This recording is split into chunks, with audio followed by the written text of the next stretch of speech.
അസ്സലാമു അലൈക്കും വറഹ്മത്തുള്ളാഹി. സഈദ് ബിൻ ഔസ് റളിയല്ലാഹു അൻഹുവിൽ നിന്നും നിവേദനം ചെയ്യുന്നൊരു ഹദീസിൽ പറയുന്നുണ്ട്, നബി സല്ലല്ലാഹു അലൈഹി വസല്ലം പറഞ്ഞു, ഈദുൽ ഫിത്ർ വന്നെത്തിയാൽ മലക്കുകൾ വഴികവാടങ്ങളിൽ നിലയുറപ്പിക്കും. അവർ വിളിച്ചു പറയും, മുസ്ലിം സമൂഹമേ, നിങ്ങളെ ആദരിക്കുകയും നിങ്ങൾക്ക് പ്രതിഫലം ചുരുങ്ങി തരികയും ചെയ്യുന്ന ഔദാര്യവാനായ നാഥങ്ങളിലേക്ക് നീങ്ങിക്കൊള്ളുക. അവൻ രാത്രി നമസ്കാരത്തിന് നിങ്ങളോട് കൽപ്പിച്ചപ്പോൾ നിങ്ങളത് നിർവഹിച്ചു.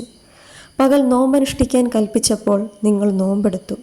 അങ്ങനെ നിങ്ങൾ നിങ്ങളുടെ നാഥനെ അനുസരിച്ചു. അതിനാൽ നിങ്ങൾക്കുള്ള പുരസ്കാരങ്ങൾ ഏറ്റുവാങ്ങുക. പെരുന്നാൾ നമസ്കാരം കഴിഞ്ഞാൽ ഒരു മലക്ക് ഇപ്രകാരം വിളംബരം ചെയ്യും, അറിയുക, നിങ്ങളുടെ നാഥൻ നിങ്ങളുടെ പാപങ്ങൾ പുറത്തു തന്നിരിക്കുന്നു. അതിനാൽ സന്മാർഗചാരികളായി നിങ്ങളുടെ ഭവനങ്ങളിലേക്ക് തിരിച്ചു ചെല്ലുക. ഇത് ഉപഹാരത്തിൻ്റെ നാളാണല്ലോ. ആ ദിനത്തെ വാനലോകത്ത് യൗമുൽ ജായിസ, സമ്മാന ദിനം എന്ന് പേര് വിളിക്കപ്പെടും. റമളാനിൽ നോമ്പനുഷ്ഠിച്ചും രാത്രി മുഴുവൻ നിന്ന് നമസ്കരിച്ചും ആ വിശുദ്ധ മാർഗത്തെ ധന്യമാക്കിയ നന്മയുള്ള ദാസന്മാർക്ക് പെരുന്നാൾ ദിനത്തിൽ അള്ളാഹു നൽകുന്ന പ്രത്യേക അനുഗ്രഹത്തെക്കുറിച്ചാണ് പ്രവാചകൻ സല്ലല്ലാഹു അലൈഹി വസല്ലം നമ്മെ പഠിപ്പിച്ചത്. ഇബ്നു അബ്ബാസ് റളിയല്ലാഹു അൻഹു റിപ്പോർട്ട് ചെയ്യുന്ന മറ്റൊരു പ്രവാചക വചനം ഇങ്ങനെയാണ്: പെരുന്നാൾ ദിനത്തിലെ പ്രഭാതത്തിൽ അള്ളാഹു അവൻ്റെ മലക്കുകളെ ഓരോ നാടുകളിലേക്കും പറഞ്ഞയക്കും.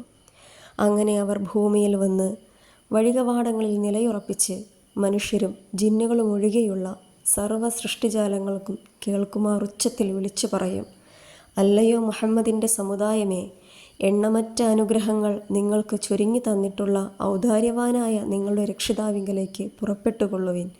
നമസ്കാര സ്ഥലത്ത് വന്നെത്തിയാൽ അള്ളാഹു മലക്കളോട് ചോദിക്കും, ഏൽപ്പിക്കപ്പെട്ട ജോലികളെല്ലാം ചെയ്തു തീർത്ത തൊഴിലാളികൾക്ക് ഇനി എന്താണ് പ്രതിഫലമായി നൽകേണ്ടത്? അപ്പോൾ മലക്കുകൾ പറയും, ഇലാഹേ, തൊഴിലാളികൾക്ക് അവരുടെ കൂലി നീ തികച്ചു കൊടുത്താലും.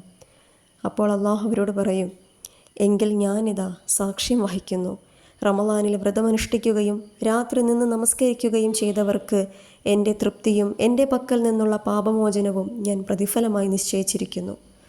അതിനുശേഷം വിശ്വാസികളോടായി അള്ളാഹു ഇപ്രകാരം വിളംബരം ചെയ്യും, അല്ലയോ എൻ്റെ ദാസന്മാരെ, നിങ്ങൾ എന്നോട് ചോദിച്ചുകൊള്ളൂ, എൻ്റെ പ്രതാപവും മഹത്വവും തന്നെയാണ് സത്യം. ഇന്നേ ദിവസം നിങ്ങളുടെ പാരത്രിക മോക്ഷത്തിനു വേണ്ടി നിങ്ങൾ എന്നോട് ചോദിച്ചതൊക്കെയും ഞാൻ നിങ്ങൾക്ക് നൽകുന്നതാണ്.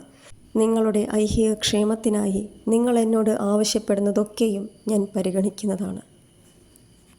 ഇവിടെയും അല്ലാഹു സുബ്ഹാനഹു വ തആല നേരിട്ട് ജനസമൂഹത്തിന് നൽകുന്ന അനുഗ്രഹങ്ങളെക്കുറിച്ച് പറയുകയാണ് ഈ ഹദീസിൽ. യഥാർത്ഥത്തിൽ പെരുന്നാൾ ദിനത്തിലെ ആഘോഷം നോമ്പെടുത്തവർക്ക് മാത്രമുള്ളതാണ്. വിശുദ്ധ മാസത്തെ അവഹേളിക്കുകയും ആ മാസത്തിൽ അള്ളാഹുവിൻ്റെ കൽപ്പനകൾ ലംഘിക്കുകയും ചെയ്ത ദൗർഭാഗ്യവാന്മാർക്ക് പെരുന്നാൾ ദിനത്തിലെ അനുഗ്രഹങ്ങളെല്ലാം നിഷേധിക്കപ്പെടുന്നു. എന്ന് പറഞ്ഞാൽ ജോലി ചെയ്യാൻ കൂട്ടാക്കാതെ മടി പിടിച്ച് മാറി നിന്നവർക്ക് യാതൊരു കൂലിയും കൊടുക്കാറില്ലാത്തതുപോലെ തന്നെയാണ് ഈ കാര്യവും. റമളാൻ മാസത്തിൽ നമ്മൾ ശീലിച്ച ശീലങ്ങളെയെല്ലാം ജീവിതകാലം മുഴുവനും പിന്തുടരാൻ സാധിക്കട്ടെ എന്ന് ആശംസിച്ചുകൊണ്ട് ഇതിവിടെ നിർത്തുന്നു.